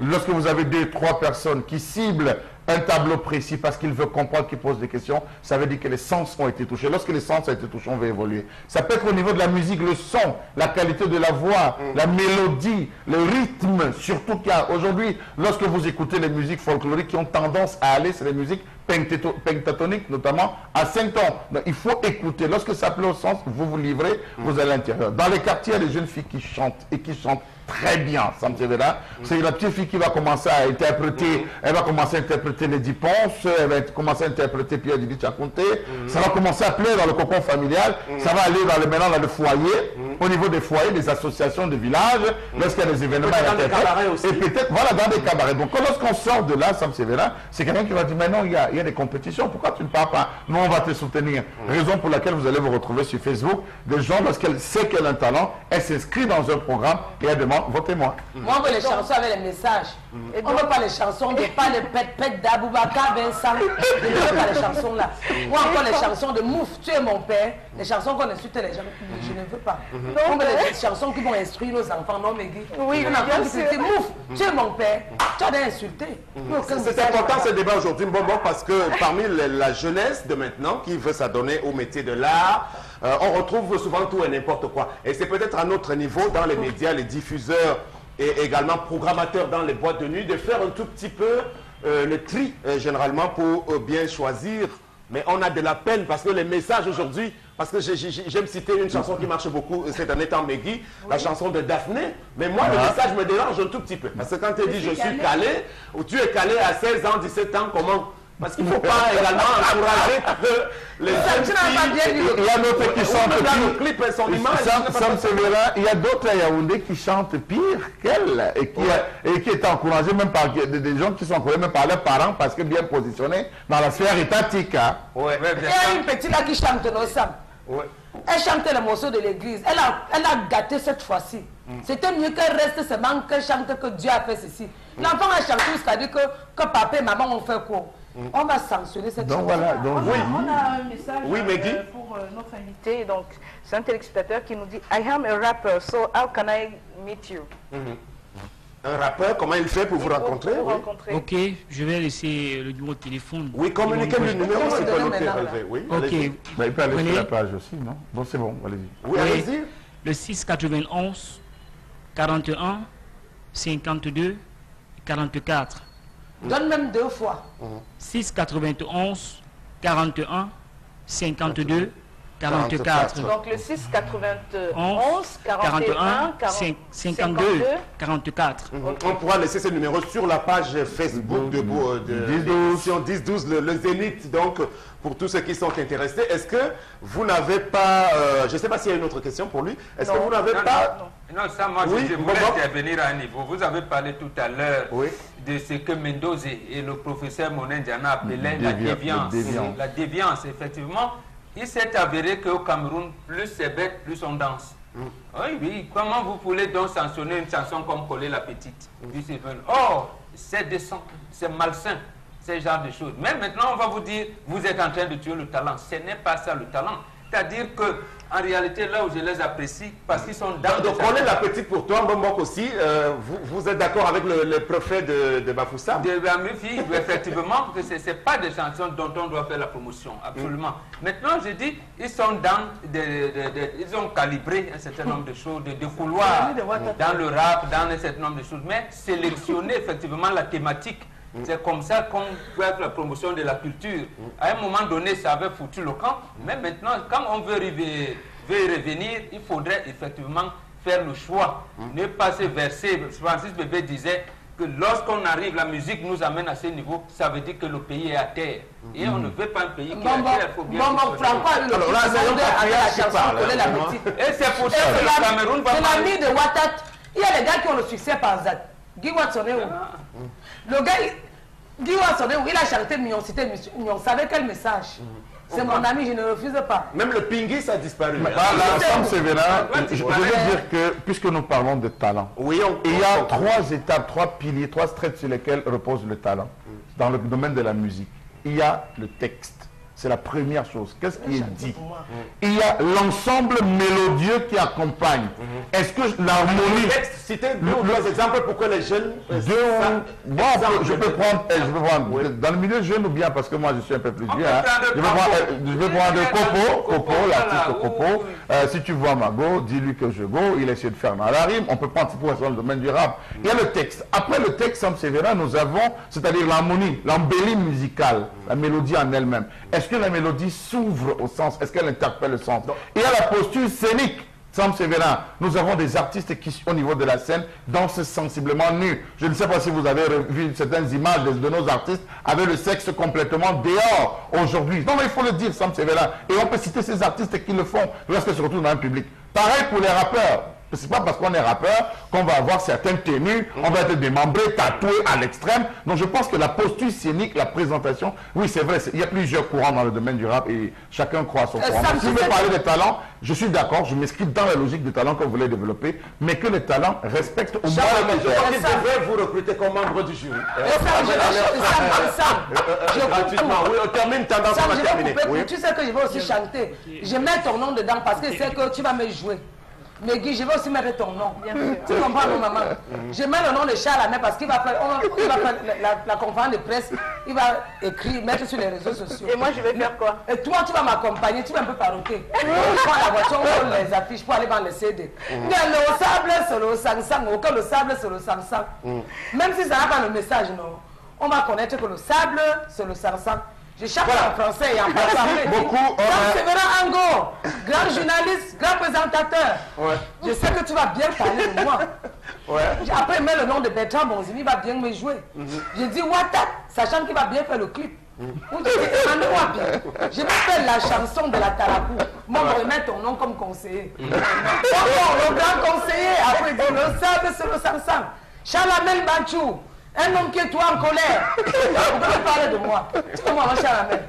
Comme c'est la chanson, non? Merci beaucoup, Tendance. C'était donc... Madame Wafo, la réalisatrice internationale. On est à la fin, c'est agréable parce que c'est le vendredi.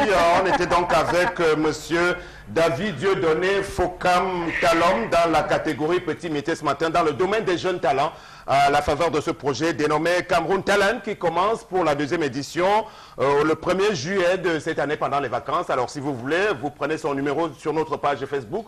Si vous êtes intéressé, si vous êtes jeune, c'est de quel âge à quel âge? Bon, il n'y a pas d'âge, il n'y a pas de limite d'âge. Oui. Voilà, c'est ça. On a donc terminé cet entretien. Merci d'avoir accepté notre invitation. Très bon week-end. La suite de ce programme, c'est juste après cette musique.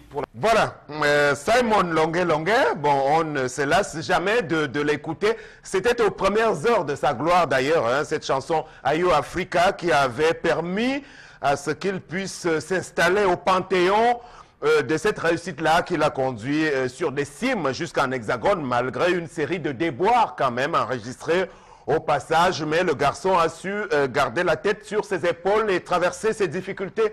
Aujourd'hui, il revient peu à peu au devant de la scène, malgré quelques autres turpitudes qui lui sont très souvent reprochées par ceux qui ne l'aiment pas beaucoup.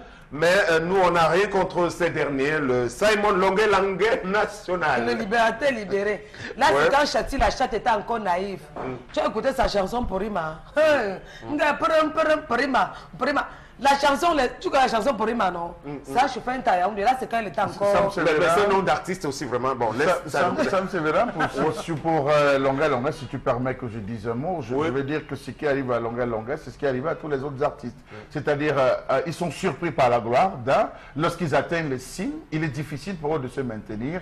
Ils se retrouvent à croire que parce qu'il est arrivé, parce qu'il a une certaine reconnaissance, parce qu'il a une certaine appréciation de certains types coopérateurs économiques, administrateurs, ils croient qu'il sera un peu tout permis. Raison pour laquelle, très vite, ils sont rattrapés encore par la réalité. Ils se retrouvent à chuter. Combien d'artistes sont arrivés partant de Catino, partant de Lady Ponce, partant de Coco Argenté, tous qui sont arrivés et qui, on va le dire, sont redescendus. On dit à un moment, c'est le manque d'inspiration. Non, il n'y a pas d'inspiration. Et puis finalement, ils disparaissent comme ça sans plus sortir. J'allais oublier Natacha Bizou, j'allais penser elle est très malade.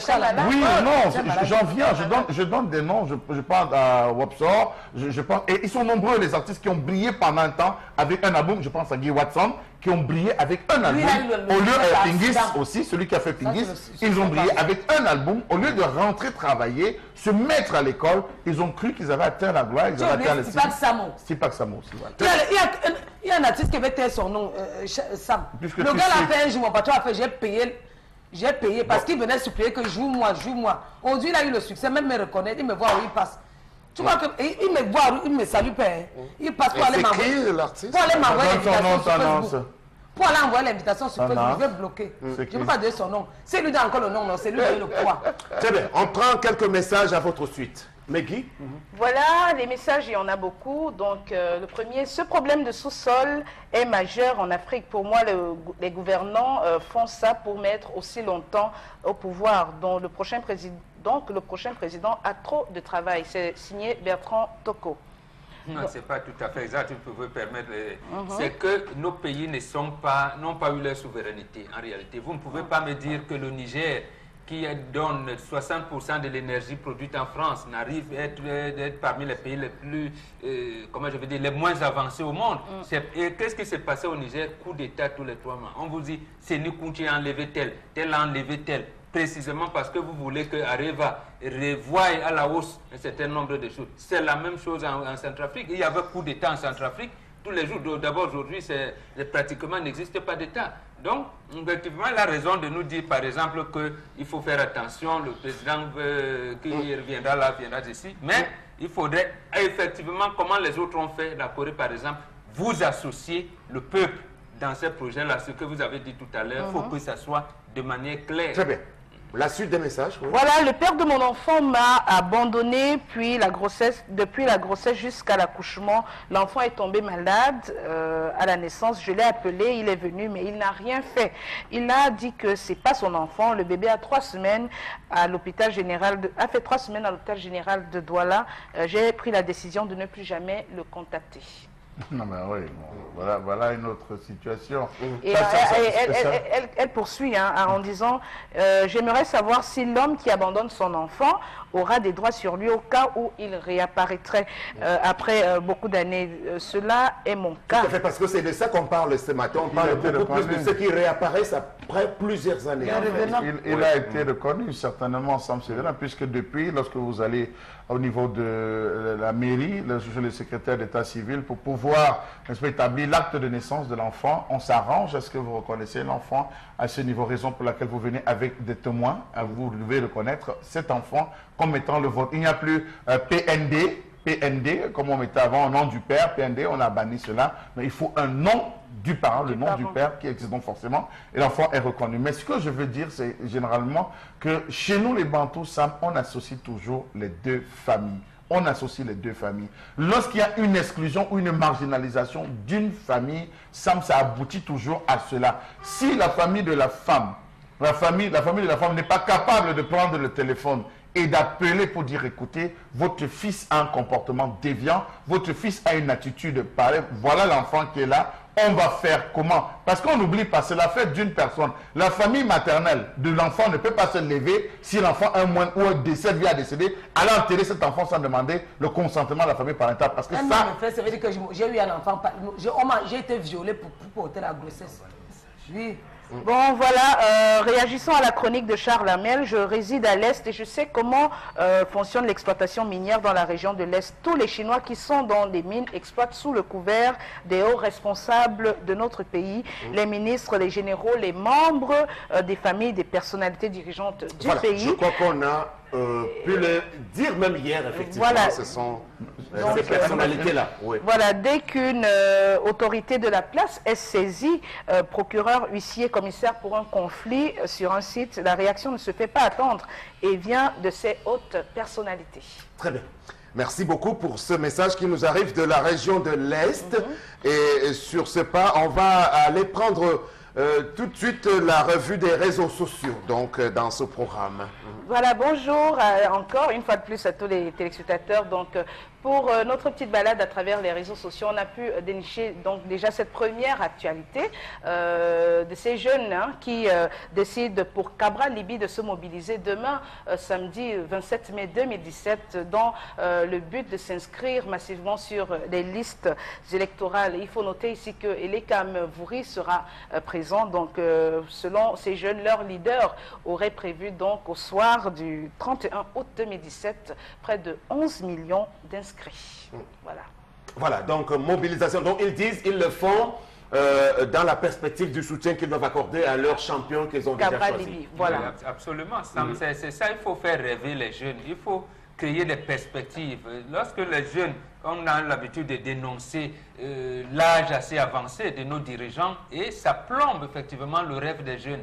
Ils se disent, nous, à quand notre tour. Et le fait Macron peut faire en sorte que les jeunes aujourd'hui, en regardant Cabral, se disent, ils ont fait la rétrospective de 25 années, ils ont dit, c'est presque les mêmes. Peut-être que notre tour est arrivé. Et alors, sauf qu'il y a un danger, il y a un petit piège, parce que vous-même, Bobo, nous disiez ici que Elekam ne s'empresse pas beaucoup de faire enrôler beaucoup de monde. Alors, l'opération de ce samedi qui est sous le couvert de Cabral Libye, est-ce que ça va enthousiasmer les gens d'Elekam, ou alors est-ce que ça ne peut pas être vu sous le prisme de quelque chose d'anachronique, parce que la campagne n'a pas encore tout à fait commencé aussi. Cette action-là, est-ce qu'il n'y a pas quelque chose... Je vous réponds par l'autre point. Pourquoi Elekam s'empresse-t-elle à aller, comment je vais faire inscrire les gens de la diaspora, sachant qu'ils ont une double nationalité et qu'ils ne pourraient pas venir ici? Donc, il faut dire que là, on va piéger Elekam. Il faudrait bien que Elekam refuse de s'investir pour l'enrôlement des citoyens normaux dans des quartiers. Là, on va les piéger et ils vont donc s'expliquer.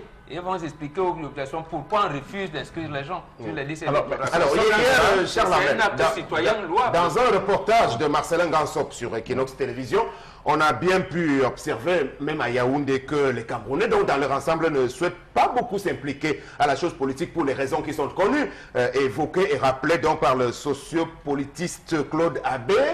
Donc, du coup, aujourd'hui, quand il y a une personnalité qui émerge, qui peut venir donc faire en sorte que les gens puissent aller s'inscrire, je crois que ça peut être à encourager, comme le pense Mbombo. Oui, il faut totalement... Parce que les gens ont besoin de s'identifier. Il faut totalement encourager ça. Sam Sévérin, on ne peut pas s'inscrire en faux. Il faut encourager. C'est l'effet. Je pense même qu'aujourd'hui, Elekam cesse de rester en route. Parce qu'Elekam reste en route. Vous avez des jeunes qui ont faim, qui veulent manger, qui ne parviennent pas à se soigner. Il faut qu'ils prennent encore, qu'ils déboursent 400, 500 pour aller au niveau des mairies. Les mairies, là, des antennes, pour aller s'inscrire. Non, c'est trop. Je pense qu'Elekam devrait, avec les budgets qu'ils ont, descendre dans les quartiers, au moins au niveau des chefferies de bloc. S'installer au niveau des chefferies de bloc en disant, en faisant un plan, en disant, nous allons faire le tour. Lundi, on a son Maroc.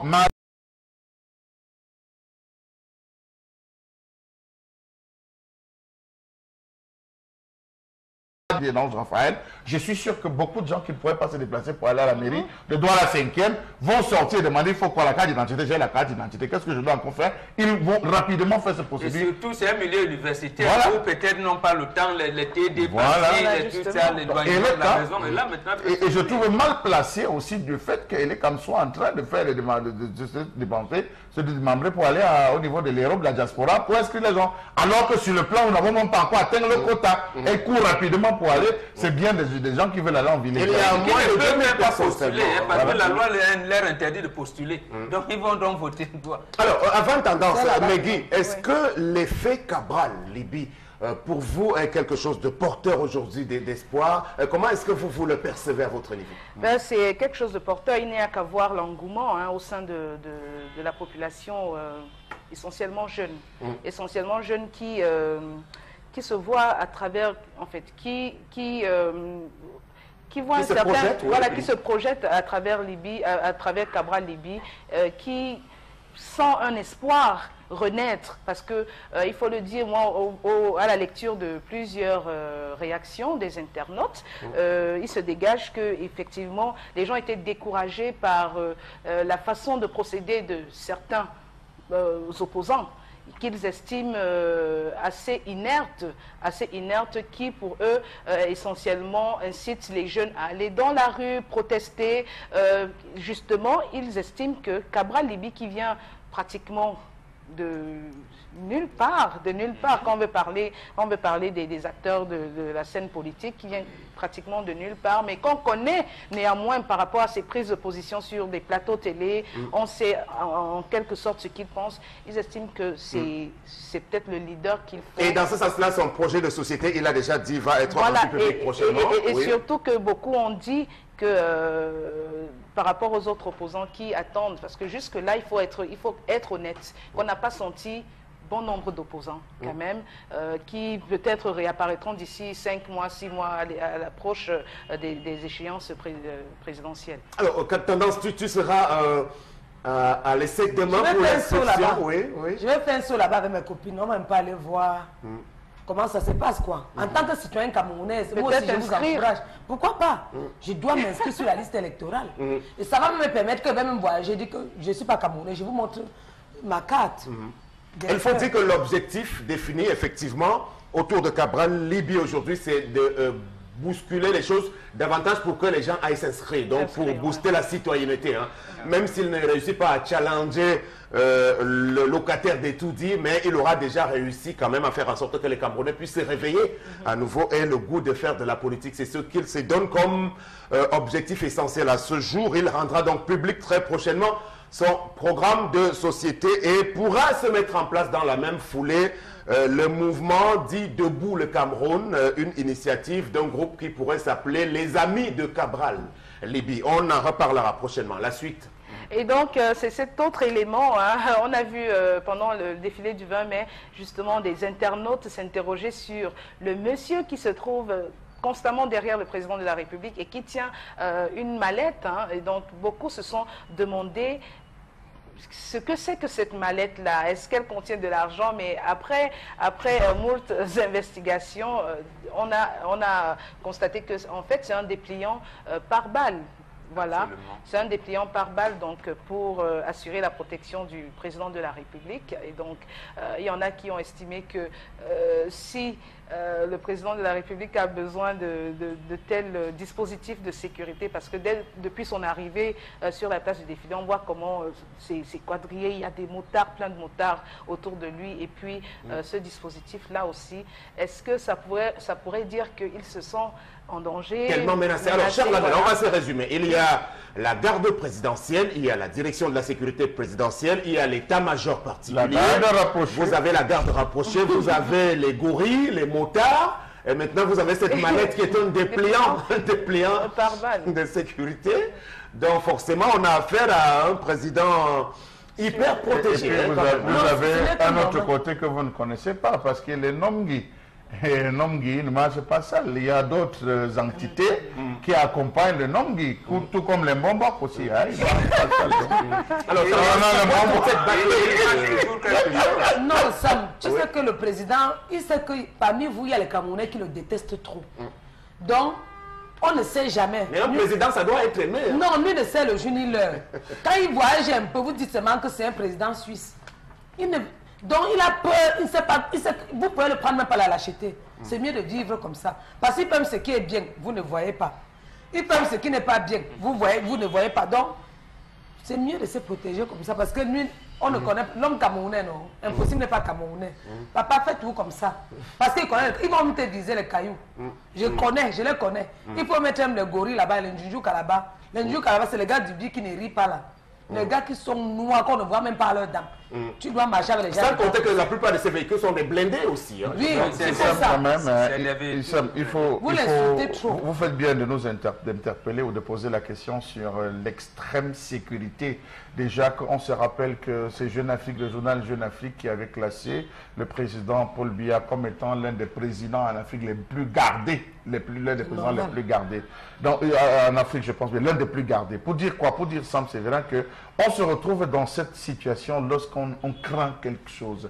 Et qui craint devrait se poser des questions. Non, il a déjà failli être quand même rattrapé, le fameux coup d'État de oui, Sam Sévérin, oui, c'était en 84. C'était en 84. Rappelez-vous du thème choisi lors des élections, c'était le choix du peuple.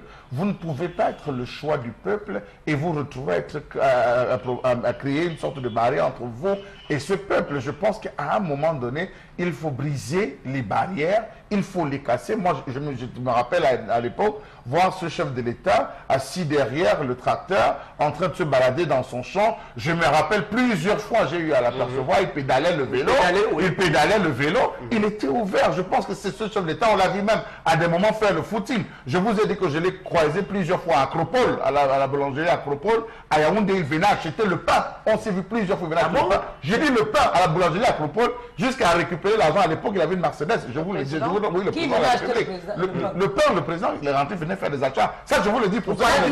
J'ai dit le président Paul Biya. Je l'ai rencontré une fois. Quand les gens faisaient ça. J'ai dit tendance, s'il y a quelqu'un, à une époque, est-ce que vous savez, pour le secteur dans la norme, à l'époque, le président Idjo avait ce qu'on appelle la Renault 4. Il avait une Renault 4, il démarrait la Renault 4, il faisait le tour du Cameroun. Parfois, vous êtes surpris, vous le trouvez en train de se balader dans la ville de Douala. Et même le chef de l'État, bien, je l'ai vu faire cela, il avait le véhicule, il se baladait dans la ville pour prendre le pôle de la ville. Et je crois que c'est de là qu'est partie la notion de faire les 10 régions du Cameroun. À cette époque, si je ne me trompe pas, il faisait le tour des 10 régions du Cameroun. Aujourd'hui, il est devenu un président aristocrate, éloigné de son peuple, qui éloigne ce peuple lorsqu'il doit se déplacer à chaque fois. On barre les routes, on repousse les gens très très loin parce qu'il ne faut pas qu'ils se rapprochent du cortège. Alors ça commence généralement par le positionnement des éléments de la garde présidentielle sur le tronçon, sur les abords du tronçon qu'il doit emprunter simplement du palais de l'Unité jusqu'à l'aéroport international de Yaoundé-Simalem. Donc vous passez par le palais des congrès jusqu'au boulevard Warda, vous traversez la poste centrale, Vorumbi et également, je crois, le quartier Oza. Donc, alors, tous ces endroits sont généralement minés lorsque le président doit se déplacer et il me semble que ce n'est pas du tout bien. S'il doit sortir à 16h, il faut rappeler que c'est dès 4h du matin. Voilà, justement. 4h du matin. Déjà, une semaine avant, les corps d'élite ont déjà envahi tous les immeubles. On vous impose l'attitude que vous devez avoir chez vous. Vous ne pouvez pas laver. Moi, je l'ai vécu à Tinga, quand le cortège, il y avait toujours les gars de la garde républicaine qui étaient là, placés au niveau de Tinga, avant, à quelques mètres d'Africa Foot. Ils étaient positionnés, vous ne devez pas laver les habits n'importe comment. Le balcon vous était interdit, même la télévision. Parce qu'on connaît les parents. L'image du président qui venait à Acropole. Si, non, il se baladait. Ça, mais je ne sais pas si on parlait de la même personne. J'ai du mal à l'imaginer venir à Acropole quand même. Si vous vous rappelez, je dis bien, l'homme qui faisait le footing, les gens ne savent pas que le chef était un sportif de haut niveau. Non, il est un sportif de haut niveau, même les marches. Je vous dis, j'ai eu à le voir personnellement. J'ai dit, il venait, c'est comme ça qu'il prenait le pôle. Vous avez vu cette comédie où quelqu'un, le chef d'État, c'est dans le taxi, il est en train de, une femme dit que Biya a tué ce pays. Il dit, ah bon, donc Biya a tué ce pays. Donc, il y a des comédies qui ont été faites là-dessus. Je vous assure qu'il se balade, il sort. Il visite la ville, il est au courant d'un certain nombre de Merci beaucoup. En tous les cas, l'image de cette mallette, vous l'avez appelée comment, mallette un dépliant Voilà, c'est ça. Et la personne qui le porte, de toutes les façons, lui-même est tout aussi protégé, je crois qu'on peut le dire. La suite, c'est fini? Non, non, c'est pas fini. Alors, cette dernière vidéo qui illustre justement des voleurs qui ont été appréhendés, je ne sais pas si la réalisation peut nous envoyer cet élément, des voleurs qui ont été appréhendés et dans leur butin, il y avait du matériel d'orchestre musical, des guitares, des flûtes et tout. Et donc, les policiers leur ont demandé, donc, si vous avez volé des guitares et des flûtes, et, voilà, et des micros, ben, démontrez-nous vos talents d'artistes. C'est un orchestre. Là. Voilà. Ils vont transformer vous en orchestre.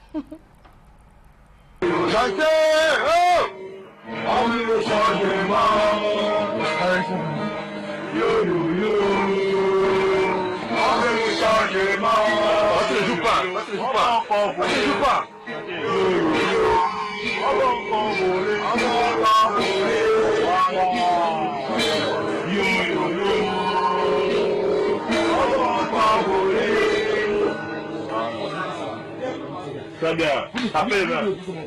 Tapez les mains. C'est bon pour le contrat. Non, je ne crois même pas pour cela.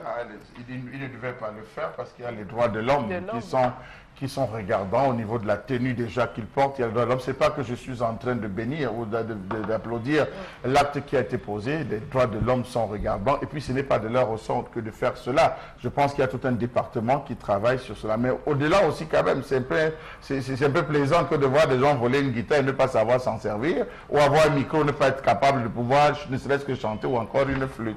Vraiment. Quand ils veulent, c'est pour aller vendre Charles Hamel. Il y a les receleurs qui attendent ça. Oui. Il y a les receleurs. Il faut qu'on arrête les receleurs, les sangs. Ils sont lourdement punis tendance. Parce que si tu arrêtes, si tu as ton bracelet, c'est comme ça. Quelqu'un vole. S'il ne sait pas où va, il ne va pas voler. Donc les receleurs, c'est vous qui encouragez les enfants comme ça à voler. Oui. Et ça, moi, je pense qu'il y a effectivement les droits de l'homme, mais ce genre de comportement, je ne le condamne pas de la part des forces de maintien de l'ordre qui se comportent de cette manière. Il faut le faire. Donc, c'est précisément parce qu'il y a le règne de l'impunité dans notre pays que tout a augmenté. Et surtout le grand banditisme, le vol, on ne sait plus où y aller. Maintenant, il ne faut pas seulement qu'on se limite à là, qu'on le transforme devant le procureur de la République et qu'il soit puni. Mais je condamne absolument. Maintenant, est-ce que tous les grands bandits qu'on arrête, est-ce qu'ils sont effectivement traduits en justice? Voilà, c'est ça le problème. Et c'est ça qui fait que, on a parlé dernièrement du premier président de la Cour suprême qui incrimine la justice privée, que nous appelons justice populaire. C'est précisément parce que eux-mêmes, au niveau de la justice, les magistrats ne nous donnent pas l'impression qu'ils protègent le peuple. Or, ils prennent les décisions au nom du peuple camerounais. Voilà. C'est précisément parce qu'ils doivent protéger le peuple et ils ne le font pas malheureusement. Sam Sévérin, il y a 2 semaines, il y avait un individu qui terrorisait le village de Bazou. Le village Bazou dans le Ndé, c'était un voleur. Il volait les tôles, il volait les chèvres, il volait tout. On ne savait pas d'où il venait jusqu'à ce qu'on ait mis la main sur lui. Lorsqu'on l'attrape, aussitôt on l'envoie à la compagnie, la brigade, autant pour moi, de Bazou, qui le défère aussitôt à Banganté. On était sûr qu'il devait, il a même volé à la chefferie, on était sûr qu'il devait être déféré à la prison. Mais Sam Sévérin, hier, il a été le premier à poster une vidéo sur Facebook, il est dehors. Alors moi au vu de cette vidéo, je suis un peu... Je ne sais pas, j'ai un sentiment assez mitigé. Je ne sais pas s'il faut en rire ou s'en offusquer. Parce que quand on appréhende des bandits, je crois qu'avant qu'ils ne soient jugés, ils sont encore présumés innocents. Ils sont présumés innocents. Alors, on sait qu'en cas de détention de ce type, peu importe même le cas de détention, s'ils sont déjà en prison ou encore au niveau de la cellule, la torture est proscrite. Est-ce qu'on peut assimiler justement ce traitement que je trouve quand même plus ou moins humiliant, quand même, voilà, leur dire jouer, Disons qu'ils ont déjà été pris en flagrant délit et s'ils sont passés aux aveux, ils sont coupables, même si, bon, en attendant le jugement qui devra déterminer de leur sort, je crois qu'on les a attrapés la main dans le sac, donc ils ont reconnu avoir volé des guitares. Donc on peut leur demander un tout petit peu de s'en servir, de nous faire la démonstration, puisqu'ils ont volé des guitares. Ça veut dire qu'ils ont envie de... Si vous volez encore, vous allez manger le plus. Est-ce que par exemple, quelqu'un qu'on attrape justement en flagrant délit de vol ou d'agression, est-ce pour autant qu'en détention, peut-être on doit le chicoter? Non, on n'a pas dit. C'est-à-dire que si on était dans un pays sérieux où la justice fonctionne normalement, bon, ce serait attendu effectivement à l'application des règles de droits de l'homme, comme vous dites. Mais ici, nous n'en sommes pas. Est-ce que vous voyez ces gars-là, lorsqu'ils agressent même une maman, ils n'ont pas de cœur. Parce qu'il y a d'autres... Il faut donc les ridiculiser d'une manière... Il y a d'autres vidéos de ce type, là où il y a justement des malfrats qui ont été appréhendés comme ça, où on leur demande de s'appliquer des baffles les uns les autres. Oui, ça devient un jeu, on leur demande, gifle ton collègue. Et ensuite, lui, il te gifle. Et on filme et on balance sur les réseaux sociaux. Je crois que Megui, il ne faut pas de pitié pour les bandits. Je suis désolé, au-delà de la loi qui prévoit qu'on s'abstienne des mauvais traitements parce que les droits de l'homme... Je crois que lorsqu'on a déjà attrapé quelqu'un de façon ostentatoire qui a commis des actes graves, en attendant qu'il passe en jugement, on peut d'abord le maltraiter un tout petit peu pour qu'il puisse se rendre compte de ce qu'il a posé comme acte, donc, qui a une certaine gravité. Voilà. La justice populaire serait donc bienvenue? Non, la justice populaire... Non, c'est pas de ça. La justice populaire qui va jusqu'à immoler des gens, à brûler, là, ce n'est pas bon. C'est pas la limite de la justice populaire. La limite de la justice populaire, c'est que la justice traditionnelle ne peut pas fonctionner. Sam Sévérin ses propos sur la chronique de la justice populaire. Il demandait que ce gars soit véritablement foutu. Parce qu'il ne comprend pas comment des gars peuvent poser de tels actes et on a pitié d'eux. Voilà, merci beaucoup. On est à la fin de cette revue des réseaux sociaux. On va passer à la prochaine étape, c'est interpellation.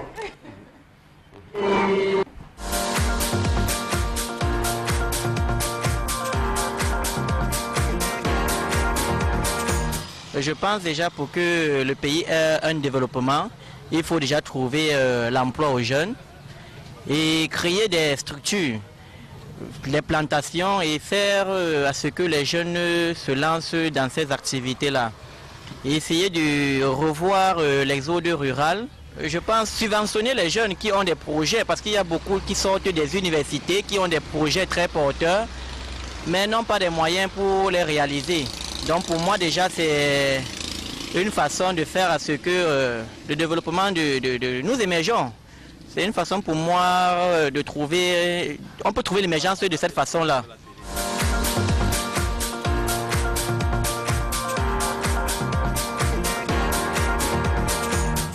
Voilà, encourager l'implémentation de projets porteurs, peut-être dans le domaine de l'économie numérique, par exemple.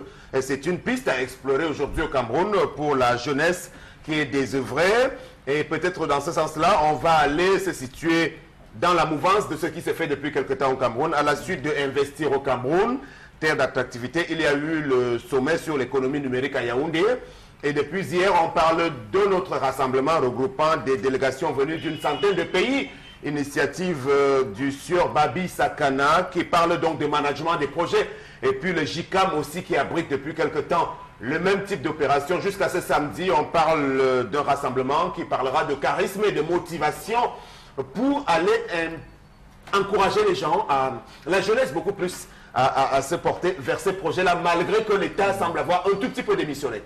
Alors, Sam Sévérin, je suis un peu surpris. Je vais de ce fait interpeller le ministre Moumouna Foutsou, ministre de la Jeunesse, parce que je suis un peu surpris que le chef de l'État ait procédé au lancement. On a même fait un lancement officiel du plan triennal.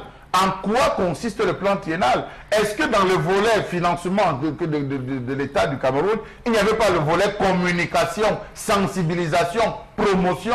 Pourquoi est-ce qu'on ne fait pas la promotion sur ce plan triennal? C'est quand même des centaines de milliards qui ont été débloqués. Je crois que le ministre de la Jeunesse doit sortir, qu'il arrête d'aller inaugurer des villages de la jeunesse et tout et consorts, qu'il sorte, que les délégations régionales mettent à la disposition des jeunes le processus d'obtention de crédit à ce niveau pour pouvoir gérer les projets sur le plan triennal. C'est quand même fermé, Sam Sévérin. Alors, vous faites bien d'interpeller un membre du gouvernement. Tout à l'heure, on avait un jeune dans le domaine des jeunes talents. On peut également interpeller le ministre des Arts et de la Culture qui, depuis qu'il est là, ça donne davantage à des opérations de type folklorique. Il doit encore aller inaugurer quelque chose dans le genre par ces temps qui courent, alors que des projets jeunes porteurs comme celui-ci peuvent être encouragés par l'État. Surtout que le ministère de la Culture a un fonds d'affectation d'1 milliard de francs CFA donné par le chef de l'État.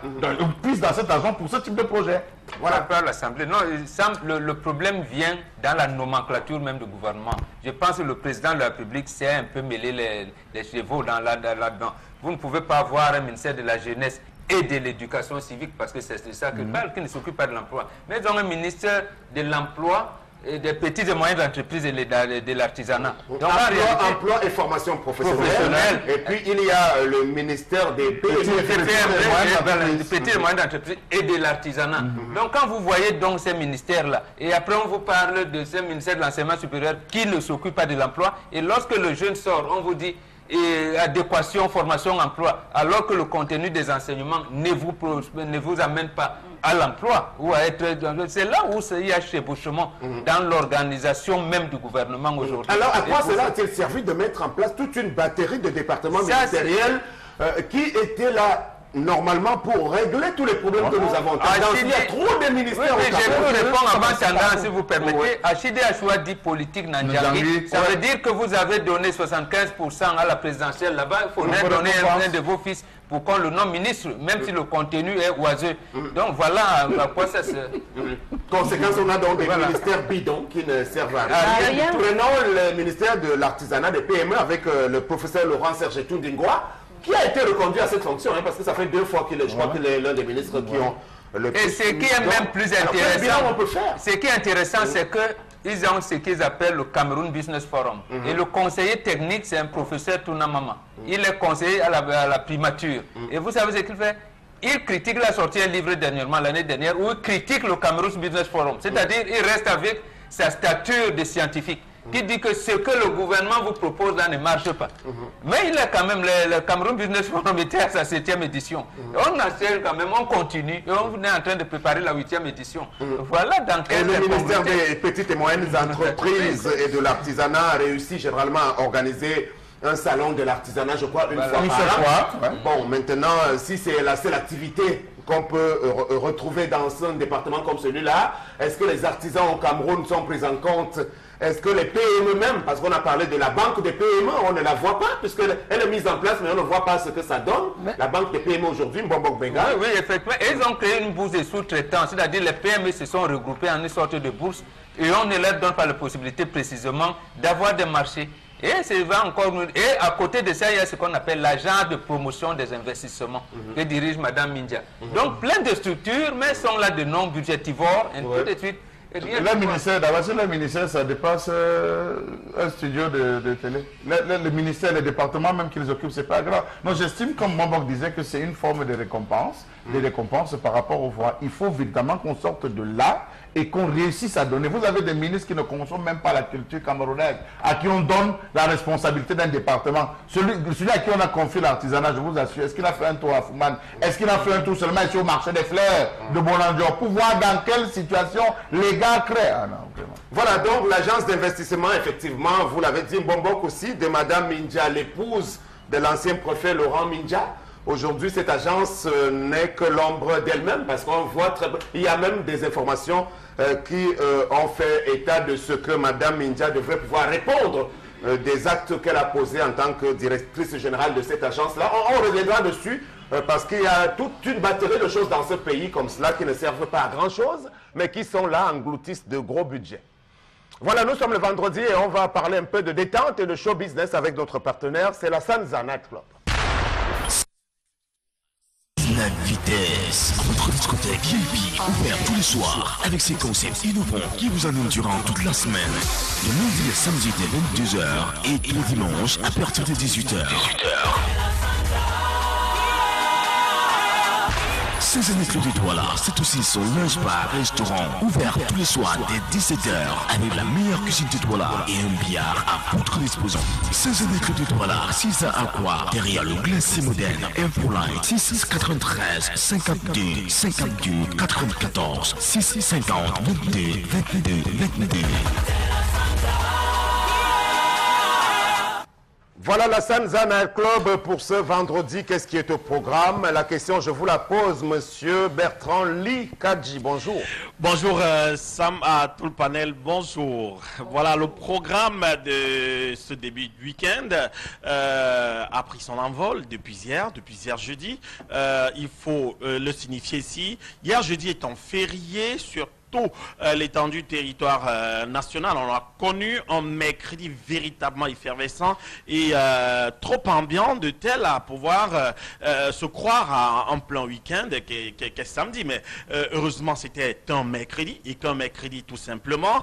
Déjà jeudi, personne n'allait vaquer aux occupations. Donc chacun s'est donné à cœur joie à vivre l'ambiance à la version cria chaud. Et cela s'est avéré, n'est-ce pas, que toutes ces personnes qui aient fait le déplacement trouvent satisfaction à partir de la proposition de ce concept à leur égard proposé. Donc le vendredi ce soir, ce sera 100% VIP car l'entrée du week-end permet à ces personnes-là qui sur toute la semaine ayant vaqué à leurs occupations, pour certains dans les bureaux, pour beaucoup dans les marchés, n'est-ce pas, de trouver un petit repos et pouvoir se donner le plaisir de venir s'amuser au sein de la meilleure discothèque de la région du littoral. Alors faites le déplacement pour ce vendredi et demain samedi pour des soirées 100% VIP avec disque à la demande, car chez nous, le client étant roi, nous nous faisons le plaisir de leur offrir, n'est-ce pas, cette ambiance menée de main de maître par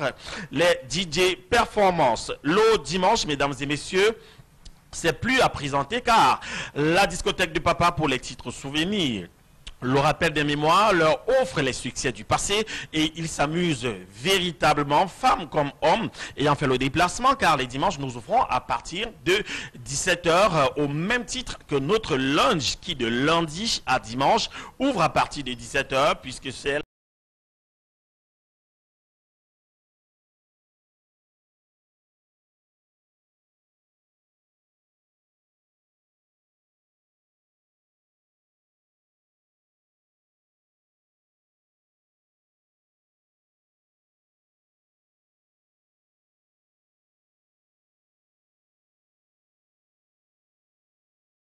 soit pour chacun d'eux. Alors, les rendez-vous, ne les manquez pas. Et surtout sur la semaine, nous vous offrons des soirées à thème de lundi à jeudi.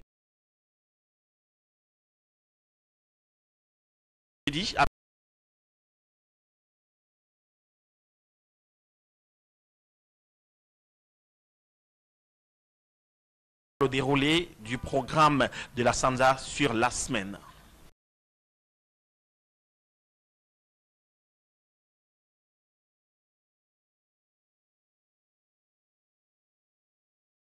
Caravane motorisée aussi, ça veut dire que vous faites le plein dans la communication pour faire de votre espace la place forte du showbiz et de divertissement à Douala. Bien sûr que si Sam, on a bien pensé à pouvoir tenir en haleine les populations même du bas peuple.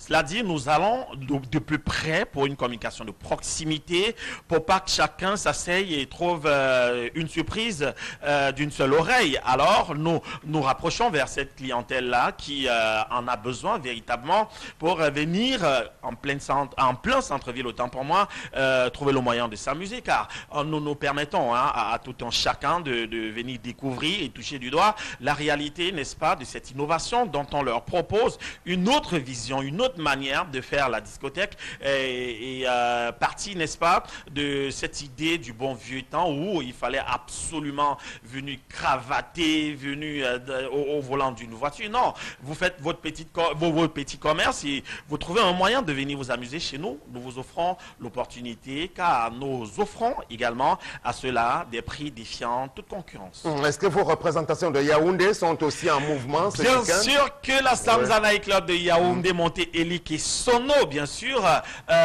connaît la pleine effervescence de ce côté-là, et l'Onvet VIP qui se trouve du côté de l'hôtel Le Député sans publicité, n'est-ce pas? Nous avons pensé assiéger la ville de Yaoundé pour des moments de pleine ambiance, de bonne humeur, et pour très bientôt, je vous le rappelle, du côté de Bastos, vous trouverez satisfaction pour ceux qui aiment bien manger africain, européen et pourquoi pas asiatique, et ceci assorti d'un lunch qui, n'est-ce pas, leur offrira un espace véritablement chaleureux. D'ici à là, gardez le sourire, le meilleur restera à venir. Voilà, le meilleur reste à venir. On en profite pour faire un petit clin d'œil à nos amis de Yaoundé sur la place du showbiz. Serge Laurent Tamba, Martinez Zogo, Francis Libéral, Billy Shaw, voilà. C'est la plaque tournante, ça s'appelle le cartel là-bas, qui regroupe donc les animateurs tendance.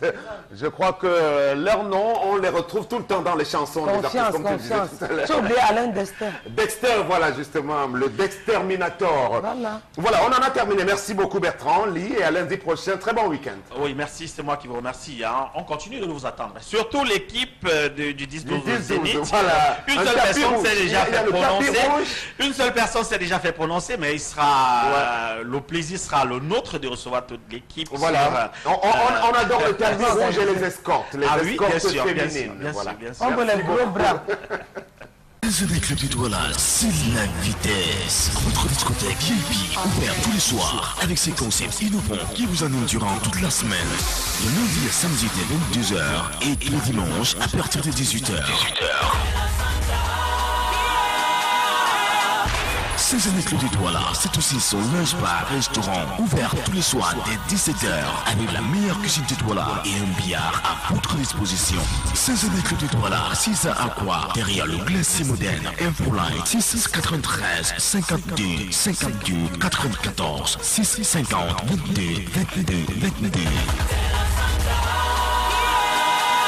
Voilà, dans le même chapitre à signaler tout juste au passage ces deux rendez-vous, la New Fashion Academy qui célèbre sa 18e promotion. C'est ce soir au St. John's Plaza.